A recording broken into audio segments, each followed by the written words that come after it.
Hey viewers, you're watching the Savera and I'm Vidhi Joshi. In New Zealand, a religious procession organized by the Sikh community became the center of controversy after a local group staged a protest by blocking its path and performing a Haka. The incident took place on Saturday in the South Auckland suburb when members of the Sikh community were returning to their Gurdwara after completing a Nagar Kirtan.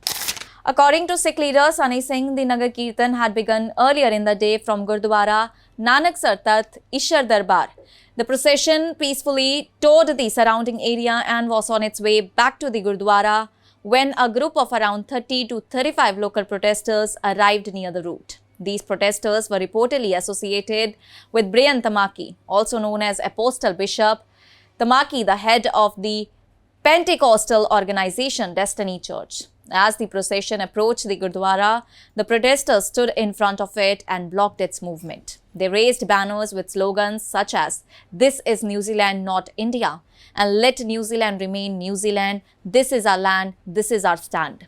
They shouted slogans and then performed a Haka, a traditional Maori ceremonial performance, directly in front of the Sikh procession. The sudden protest left members of the Sikh community confused as they believed that there was no clear reason for opposition to a lawful religious event.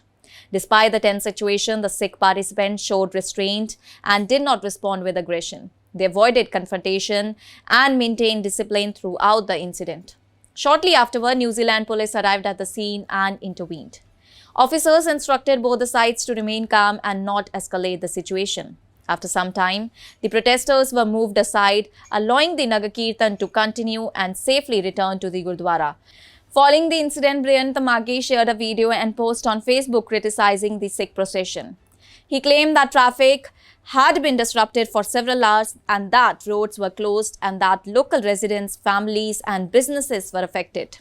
He also objected to Sikh participants carrying traditional ceremonial swords and daggers, stating that seeing sharp weapons on public roads was shocking and not in line with what he described as the New Zealand way of life.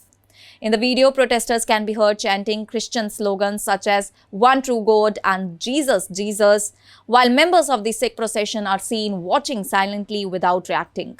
Tamaki defended the protest by saying that the Haka was not an expression of hatred but a symbolic boundary, referring to it as a Lakshman Rekha.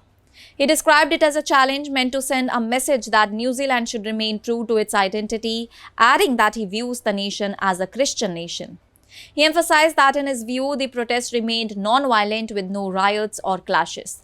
The Haka itself is a traditional performance deeply rooted in Maori culture and has long been used in New Zealand in order to express collective emotion, respect, defiance, or unity. It is commonly performed during welcoming ceremonies, cultural and government events, sporting matches, and at the times, protests. The performance involves synchronized chanting, strong body movements, foot stamping, and intense facial expressions. While Haka is widely recognized as a symbol of Maori identity, many within the Maori community stress that it should be performed in the appropriate context and with respect, especially in multicultural and religious settings. In recent times, the Haka has also gained attention in political spaces. Young Maori MP Hana Ravihiti Maipi Clark, a member of the Te Party Maori, made headlines after performing a Haka in New Zealand's parliament.